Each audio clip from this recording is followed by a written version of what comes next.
My name's Russell Tudor. I'm from Stamping Ground, Kentucky. And what's this truck? It is a 1974 F model Mack made in Hayward, California, and it was their ultralight truck. It has a small cam Cummins 350 engine. It has an Eaton transmission, not Mack, 13 speed, spring suspension in the back instead of Mack, and all of it's to make it light. It has an aluminum frame, aluminum hubs, aluminum doors, aluminum roof, aluminum bumper. And the little holes that I noticed on the side are also to make it lighter. And little holes to make it lighter. The only thing technically wrong with it right now, when I put mirrors and mud flaps on with the Mack logo, I have the bulldogs jumping out of the truck. And technically, according to Mack, the bulldogs should jump into the truck, not out of the truck. I look at the back of them. I'm not watching the dog jump on my head. The mirror is only 6 inches away from your face when you're in the truck. And also with that spring suspension and that driver's seat, yeah. I'm guessing this is a pretty rough ride. Ooh. Brent Markham drove it 2,005 miles. Oh, when you bought it? Yeah, he bought it. He brought it from Nampa, Idaho to Kentucky. Didn't use a quart of oil. It was an adventure. He was so happy. Next month, he is going to take the truck to South Sioux City, Nebraska, where they're going to put power steering on it at the oldest salvage yards in the U.S. with an old man that knows how to do it, because I've gotten too old to turn that wheel. Well, you were telling me you don't know if you should keep it like an old work truck or turn it into a show truck. Well, Mack was for working. It has one horn, not two, one stack, not two. It's one snorkel for the air, not two. Do you know what it did for work? Yes. It came out of the factory with a 20-foot long gas tank on it, and it pulled two pups in behind that, and it went into the copper mines outside of Salt Lake City. So it did that for 2 years. Nick Lorero bought it in Nampa, Idaho, converted it to a hay truck, and it has spent the rest of its 50 years hauling hay. So it is a Western Frome, which means it has a bed in behind the cab, and then pull two pups. They hauled big square bales on it, on a 9-foot bed, and they put hay on two pups in behind it. What made you decide to end up with this truck? Maybe the only one left in existence, because it's the ultralight version. It's not stretched. It's 30-foot original. This is not modified. This is what it looked like. And so if you're going to spend the time, you might as well have something nobody else has. Started with an Elf model Mack 52 years ago after the military. I'm finishing up with an Elf model Mack. The only difference is this one's faster and prettier. Okay. It started its life solid white, and then they painted Freightliner Mariner Blue, because these were Basque people from between Spain and France, and they wanted color. They didn't want a white truck. Is this that color? Just faded? Yeah. It's never been inside a day in its life. Till now at the Mid-America Truck Show. It's being pampered this week. It's an outside, it's a work truck. It's an outside dog. It's an outside dog. Yeah. We would call it either Big Dog. My handle used to be Mad Dog, but it was a long time ago. Got these hooks on the front. Factory, and one of them is bent. And let me tell you what it weighed when somebody hooked to that and bent that hook. I have the bill sheet on it, so I can tell you everything that was on it. That's how I know it had aluminum hubs on it out of the factory. And it not only that, because it's California, it has Bud wheels on it from the factory. How long have you had this truck? Brent brought it back about 6 months ago, but I've actually owned it for 11 months. We would have brought it sooner, but we didn't want to bring it in hot weather. I'd have brought it across Wolf Creek Pass in the snow because I've been there, but it wouldn't be nice. Does it have heat and air? It has heat, particularly in the summer. It has air when the windows are open. It has factory air. It didn't work when it came out of the factory. It's 50 August the 24th of this year. The first couple of years of its life, it ran with no license plate on it because all it did was the mines. It actually has a title for 76 because that's when it was titled and put on the road. Build date is 74. I asked a nice gentleman out there why I didn't have a license plate on it. He said, well, why would they pay for a license plate? He said, it's going into a copper mine. They don't care. It was vandalized, so the dog was gone. And it's only Mack people do this. This is a peculiar dog. It's a long-eared dog. So it's a 74, and I called a nice gentleman in Pennsylvania, Mack, and I said, hey, I need a dog and a mount. And he said, no, you have to have a particular dog. What do you mean? He said, well, you can't have a gold dog because it doesn't have all Mack. He said, you can't have a short-eared dog because they didn't have a short-eared dog then. So he said, you had to have a long-eared dog. And I said, I can't just have a a chrome dog. No. You have to have a chrome dog that has long ears. So how did you find it? This nice old man charged me a lot of money for a long-eared chrome dog.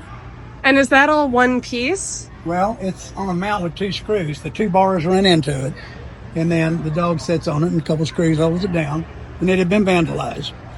The door dogs, they're called half dogs. They were both off. I've already replaced one. I have the other dog. I haven't put it on yet. But you have to have dogs, and my mud flaps have dogs on them. What did you just tell me about the setup of this truck? Well, this is a Frome, so it has a 9-foot bed in behind the cab, and they put big squares of hay on it, and then they put 2 long pups in behind that. So this truck was a little over 100 foot long, loaded. It could legally go up to like 130-some thousand pounds out there.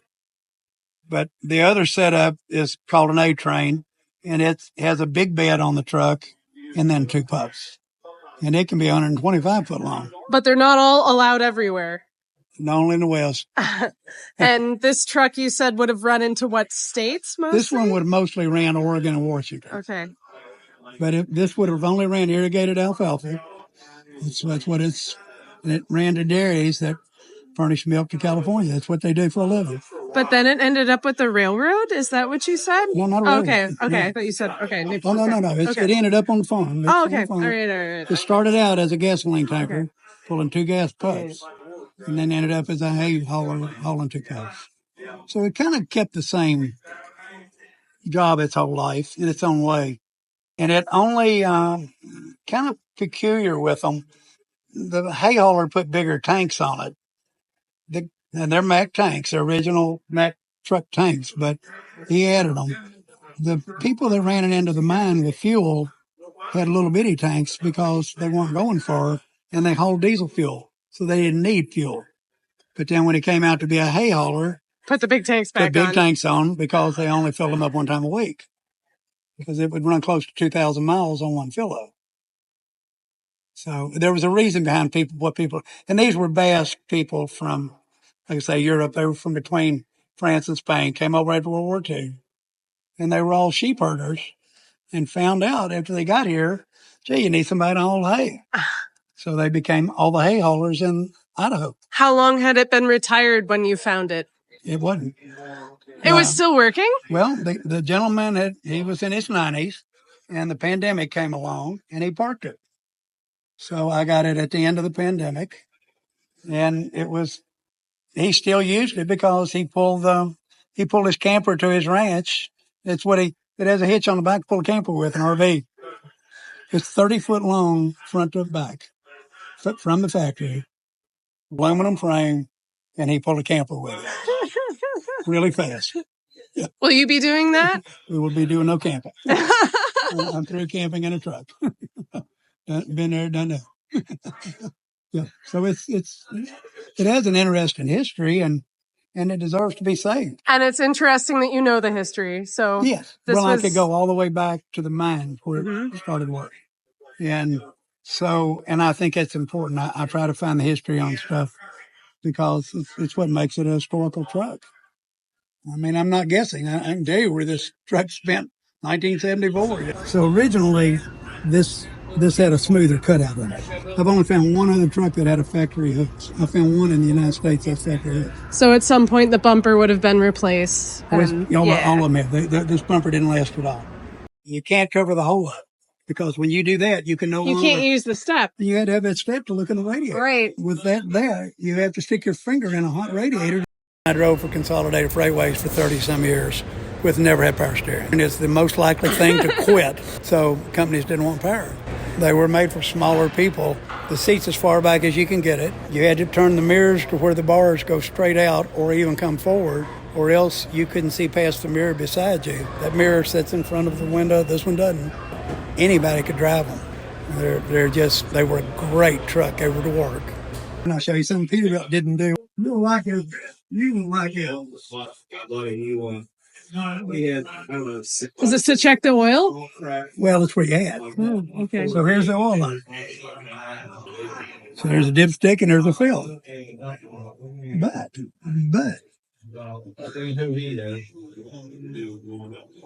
So you can fill it out here. It's a positive ground truck, not negative. If you plug a regular CB into this truck, it'll fry when you turn it on. I mean, positive ground doesn't corrode. My battery cables are as clean as they were 40 years ago. So what made it not nice is the luggage compartment for one thing. You couldn't put a suitcase in it. You had to open the door to get in. That's tiny. So you can't put a suitcase in this truck. But let me tell you where you can put it. You're going to love this.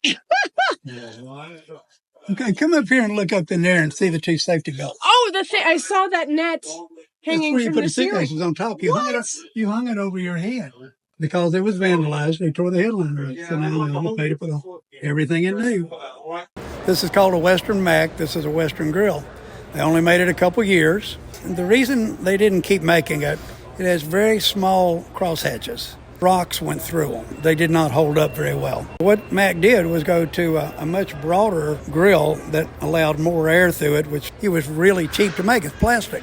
This is not plastic. It's aluminum alloy. This one has shutters in it. When it starts to heat up, the shutters open up and let more air in. Most of the trucks got away from that pretty quick. If I was going to drive this truck every day, I'd carry a stick. When it locked open or locked closed, I would open it up and stick a stick in it. It's what we used to do. So you screwed the first one down, and it's got 3 notches in it. You twisted a quarter turn or a third of a turn to lock it.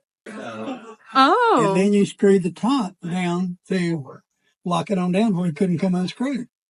I only made it for a little while. So let's see it put it back on, how this goes. Oh, I see. There's the little lips. Well, the notches go in here. Well, it's... Okay, so that locked it right there, and then you just spin the top. I haven't freed the threads.